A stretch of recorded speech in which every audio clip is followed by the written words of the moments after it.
Christine had a question. You want to take yourself off of mute and ask Zarun the question? Let me spotlight you here a bit. Yes. Hi, everyone. Can you hear Hello. me? Hi. Yes, perfectly. Yes, I'm kind of like Tony because it's also for me kind of a new way of seeing things, of looking at Yeah, things. I And know. it does kind of make sense that, Hmm. we should investigate. And I often, actually, I come from CBT, and this is something we don't really Uh-huh. talk about. Um, Hmm. but I have often searched for ways for people to build up pressure, like um, just behind their lips, for example, or Hmm. become conscious of the pressure. But I Yes, never really thought of that balancing. This is what you're talking about, right? exactly, Balancing the exactly. upper, Hmm. The supra supra and sub, yes. and subglottic pressures. So, how would you investigate that balance? Are there exercises where we can kind of make the pressure move upwards, go from subglottic to supraglottic? Is it So just playing around with sound color or it's a something like little bit that? on the sound color side for sure. What I would always say is sing like la instead of ut. When you just, we can also say hi hu. When you say that, you Okay. can feel instantly the two different parts activate. And why it's opposite is basically because that's what's needed to close it correctly. Exactly as Tony said, we need both always. That's Yeah. correct. But however, which one starts, then you're going to feel the opposite like inside your chest. That's really fun. Yeah, I think this is the part that I don't really get. This where do we start? I Yeah, yeah. can relate to the balance, between supraglottic and subglottic pressures, but I Hmm. don't really understand this thing of okay, starting with supraglottic or subglottic. Um, Mm. yeah, this I don't really get. So Okay. how could we become conscious of doing that? I'm Well, unclear. you can also, when we just hear a pitch in general, are you listening to the fundamental, which is more on this one, right?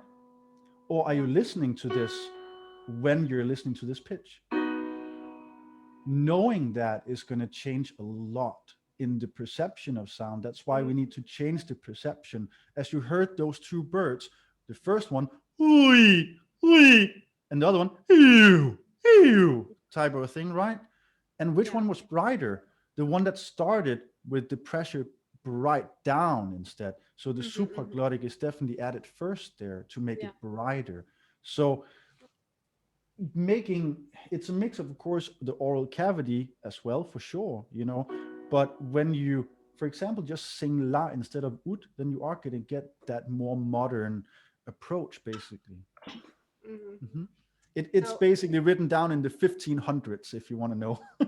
But it's yeah, it's yeah. it's hard to understand it today, of course, but yeah, Mm. old music theory. Well, But yeah, can I? go ahead, Uh, Chris. if I Go ahead. really understand, I'm not sure I completely understand, but in Mhm. my ears, it sounds like it's very related to sound color. So It is even if I would definitely. start from a lower tone, for example, but if I just try to make it light in sound color, then I Mhm. would add some supraglottic pressure. Is that what you're saying? One more time. Sorry, just If one you more would time. think lighter sound color, then Mhm. does that mean that we would use more supraglottic pressure? Yes, yes, Okay, yeah, because exactly. as you demonstrated They it, are they are connected for sure. There's no yeah, question about that. Definitely. yeah, okay, yeah, because as I heard it, the But when you hear just supra new, and subglottic pressure as well, you know, mm, they yeah, are different sound colors already. So yes, yes, the color changes which one is which where you put the main pressure or which one you start with. Mhm. okay, that does makes a lot of sense. Okay, thank you. Thank you. No problem at all. Yeah, great. We got I see a hand from Mhm. Tony here. Let's Tony, you want to ask a Um, clarifying question? I think I know what you mean, and I think it makes a lot of sense. And I think it seems to relate also to like the classical idea of chiaroscuro, right? Of Mm, balancing bright and dark a yeah, bit. yes. I think it makes a lot of sense, but I think connecting it to the words sub and supraglottic pressure is a misnomer. They're just not defined that way. I think what you're saying is right, but it's super confusing that words that have a totally different definition are used. So I don't try to crash it, but No, it's no. just it's just not like the what they mean, right?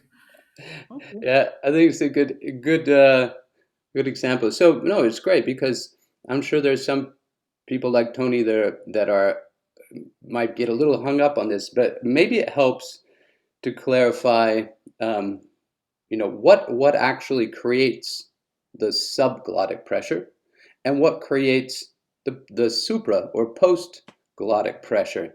Do you want to share any thoughts on that, Zoran? Well, for me, it is this chest voice you feel from the subglottic when we go, for example, as I said, ho, ho, ho, ho, ho. That definitely comes from underneath without a question, because that's where you hear it from. But when we brighten it, then there's no air coming out. Why? It's you can hear it's stopping that air to come out because the supraglottic pressure is too much for that exhaled air to really happen. Does that make any more sense? Yeah, I think it makes sense. I like to think of it, of course, if we just take, divide things up. Often I'll do this for students or singers, right? Trying to make my hands work right. But you have Yes. you have the glottis, your vocal folds. So the pressure out of the lungs, that's the air flow, the rate of air coming up. How Yes. much Yes. the vocal folds resist that creates, right? That creates the pressure here. Mm-hmm.